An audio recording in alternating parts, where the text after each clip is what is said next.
बिस्मिल्लाहिर्रहमानिर्रहीम। अस्सलाम वालेकुम नादरीन, मैं एडवोकेट चौधरी नसीर कंबो अपने YouTube channel advocate Naseer Kamboh official के साथ हाजिर खिदमत हैं। नादरीन, आज जो हम आपके सामने टॉपिक अंडर डिस्कशन पेश करने जा रहे हैं वो टॉपिक बड़ा अहम है और उस टॉपिक की बहुत गूंज है। खुसूसन जब से काजी फायद ईसा साहब चीफ जस्टिस ऑफ पाकिस्तान बने हैं तो उन्होंने उस टॉपिक पे जो है वो पहला काम ये किया कि उस पर पूरी सुप्रीम कोर्ट को बैठा के जो है वो बेंच बना के उस पर समाज शुरू कर दी। वो क्या केस है? वो केस ये है कि इस साल के शुरू में पीडीएम की जो गवर्नमेंट थी उन्होंने पार्लियामेंट से जो है प्रैक्टिस एंड प्रोसीजर बिल 2023 जो था वो पास करवाया और पास करवाने के बाद वो बिल दोनों अवानों से जब पास हुआ, पास होने के बाद वो बिल सदर ममलूकत के पास जो है वो मंजूरी के लिए गया तो इसी दौरान उस पर पिटीशन दायर कर दी गई सुप्रीम कोर्ट में। और सुप्रीम कोर्ट में उस वक्त के chief justice justice Umar Ata Bandial और उनके साथ जो थे सीनियर जजेस जो थे उसमें इजाजुल हसन साहब थे और जस्टिस मुनीब अख्तर साहब जो थे और दीगर जजेस जो थे,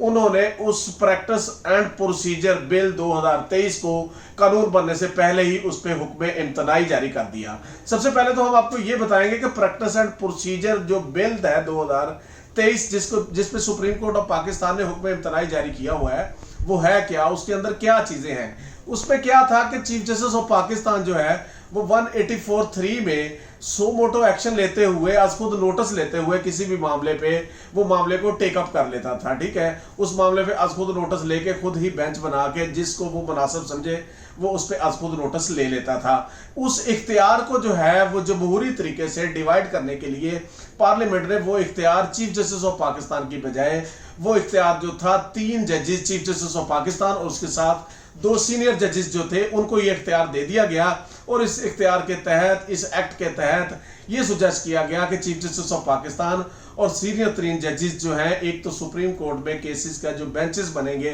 केसेस सुनने के लिए वो भी चीफ जस्टिस की बजाय 3 जजेस बनाएंगे, उनकी कमेटी होगी। इसी तरह आज खुद नोटिस किसी केस पे अगर लेना है तो उस मामले में भी बेंच बनाने का इख्तियार जो है और उस मामले पे आज खुद नोटिस लेने का इख्तियार भी वो 3 रुकनी सीनियर जजेस बशमूल चीफ जस्टिस उनका इख्तियार है। उसके बाद क्या था कि कोई भी मामला ओरिजिनल ज्यूरिसडिक्शन में 184(3) में चाहे वो आज खुद नोटिस लिया जाए या 184(3) में ओरिजिनल ज्यूरिसडिक्शन में सुप्रीम कोर्ट किसी मामले को टेकअप करती है तो उस मामले को सुनने के बाद सुप्रीम कोर्ट जो भी फैसला करती है उस फैसले के खिलाफ 30 दिन के अंदर अपील का राइट अग्रीव्ड शख्स को जिसके खिलाफ सुप्रीम कोर्ट ने फैसला दिया है उसके उस ऑर्डर के खिलाफ जो है 30 दिन के अंदर अपील का राइट दे दिया गया। पहले ऐसा होता था कि आप रिव्यू दायर करते थे और रिव्यू में वही जजेस होते थे और आप वकील भी चेंज नहीं कर सकते थे, लेकिन अब सुप्रीम कोर्ट ने जो है वो प्रैक्टिस एंड प्रोसीजर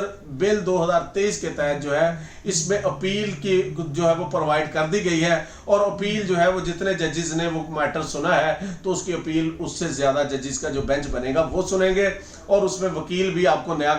जो है वो करके एंगेज करके पेश करने का इख्तियार होगा। और अपील में हमेशा किसी भी मामले का स्कोप वाइड होता है क्योंकि ये बहुत पुराना इतराज है कि कोई भी मामला सुप्रीम कोर्ट ओरिजिनल जुरिसडिक्शन में टेकअप करती है और उसमें फैसला दे देती है तो उस पर अपील है ही नहीं। तो ये जो बड़ी एक गूंज थी, बाज़गश थी कि मियां मोहम्मद नवाज शरीफ को जो है 184(3) में मैटर को टेकअप करते हुए नाअहल कर दिया गया, जहांगीर तरीन को नाअहल कर दिया गया। इसी तरह बहुत सारे मामला थे जो 184(3) में टेकअप किए गए और उसके बाद जो था उनकी कोई अपील नहीं थी।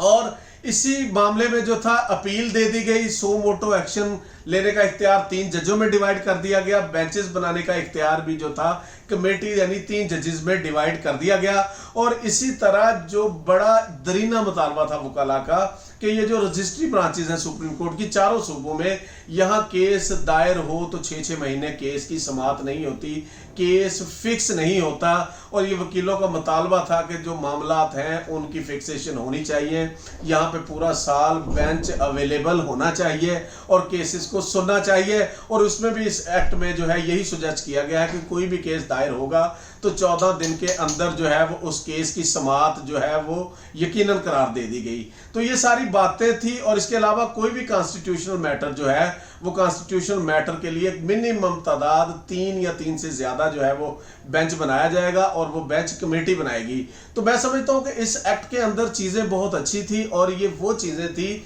जो कि फेयरली जो है वो सजेस्ट की गई थी, और इसमें कोई मैलाफाइडी नहीं है। लेकिन अब इस एक्ट के तहत जो था चीज़ें पिटीशन के जरिए चैलेंज कर दी गई सुप्रीम कोर्ट में, और टेक्निकलिटीज़ की बेस पे कहा जा रहा है कि जी 191 जो है वो कॉन्स्टिट्यूशन ऑफ पाकिस्तान, ये रूल्स बनाने का इख्तियार है, और ये रूल्स के में तरमीम जो है ये पार्लियामेंट का इख्तियार नहीं है। पार्लियामेंट अगर चाहती है तो वो कॉन्स्टिट्यूशन में अमेंडमेंट करके जो है वो इसको कानून बना ले। लिहाजा रूल्स में अब आप मदाखलत करती है पार्लियामेंट, तो इसका मतलब है ये चीफ जस्टिस के इख्तियारात में या सुप्रीम कोर्ट के इख्तियारात में मदाखलत करती है। कहा जा रहा है कि ये सुप्रीम कोर्ट पे हमला है, ये जजेस पे, चीफ जस्टिस पे हमला है, तो इस तरह की बातें की जा रही हैं। बहरहाल इस एक्ट पे जब चीफ जस्टिस ऑफ पाकिस्तान काजी फाइज ईसा साहब जो हैं उन्होंने ओथ लिया है बतौर चीफ जस्टिस, तो उन्होंने पूरी सुप्रीम कोर्ट को बैठा के इस पे जो है वो फैसला करने के लिए जो है वो ओपन समाअत जो है वो पूरा पाकिस्तान समाअत सुन रहा है। और यहाँ तक उन्होंने कहा कि मुझे ऐसे इख्तियारात नहीं चाहिए, और ये कोई इख्तियारात पार्लियामेंट के पास नहीं जा रहे, ये इख्तियारात चीफ जस्टिस की बजाय साथी जजों के पास जा रहे हैं, और जमहूरियत प्रिवेल हो रही है। और ये पिछले 2-3 सालों में देखा गया है कि चीफ जस्टिस ऑफ पाकिस्तान जो अपनी मर्जी का बेंच बना के जितने भी कॉन्स्टिट्यूशनल मामला थे उसमें खुद ही वो समाअत करते थे। तो ये आवाज़ उठ रही थी कि बेंचेस शफाफ तरीके से बनने चाहिए, बेंचेस में केसेस की एलोकेशन शफाफ तरीके से होनी चाहिए,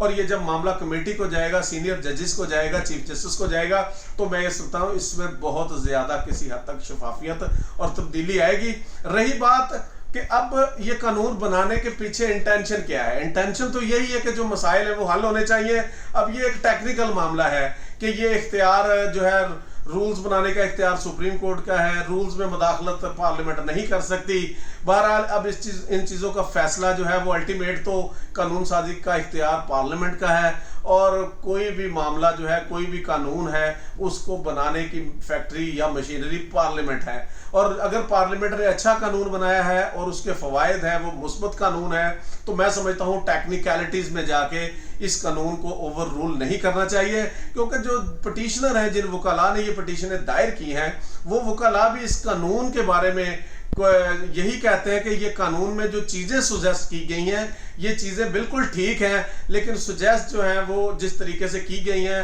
ये पार्लियामेंट जो है वो आइन में अमेंडमेंट करके करती, लिहाजा रूल्स के जरिए जो किया है अमेंड करके ये गलत किया है। हालांकि पार्लियामेंट का इख्तियार है कानून बनाना, कोई भी कानून बनाना। तो मैं समझता हूँ कि इस कानून को सुप्रीम कोर्ट देख रही है, और उम्मीद है कि इसका पॉजिटिव रिजल्ट होगा, और इंशाल्लाह मैं उम्मीद करता हूँ मुस्तकबिल में इस कानून के मुस्बत समरात भी जो है वो इंशाल्लाह ताला मुरतब होंगे। इन्हीं अल्फाज के साथ मैं अपनी गुफ्तगू ख़त्म करता हूँ। अब इस केस में 3 तारीख है, 3 अक्टूबर जो है वो समाअत के लिए मुकर्रर है, और 25 तारीख तक चीफ जस्टिस ऑफ पाकिस्तान ने फरमाया है कि सबको अपने जवाब सबमिट करें। आई होप कि ये 3 तारीख को ये केस डिसाइड हो जाएगा। और इसमें एक बड़ी अच्छी हौसला अफजा बात है कि ओपन समाअत जो है वो पूरा पाकिस्तान देख रहा है, जजेस के आर्गूमेंट भी पूरा पाकिस्तान सुन रहा है, वकला के आर्गूमेंट भी पूरा पाकिस्तान सुन रहा है, ताकि लोगों को प्रॉपर आगाही हो कि सुप्रीम कोर्ट में क्या हो रहा है या किसी भी कानून के अंदर क्या क्या चीज़ें हैं, ताकि ये जो चीज़ें जो हवाइयाँ फैलाई जाती हैं माशरे में, या जो है गलत फहमियाँ फैलाई जाती हैं, या हिजान बर्पा किया जाता है, इसको ख़त्म करने में भी काफ़ी हद तक ये कानून और ये ओपन समाअत का तरीक़ाकार मददगार साबित होगा। इन्हीं अल्फाज के साथ मैं अपनी गुफ्तगू ख़त्म करता हूँ। इंशाल्लाह नए टॉपिक के साथ हाजिर होंगे। अपना ख्याल रखिएगा। अल्लाह हाफिज़।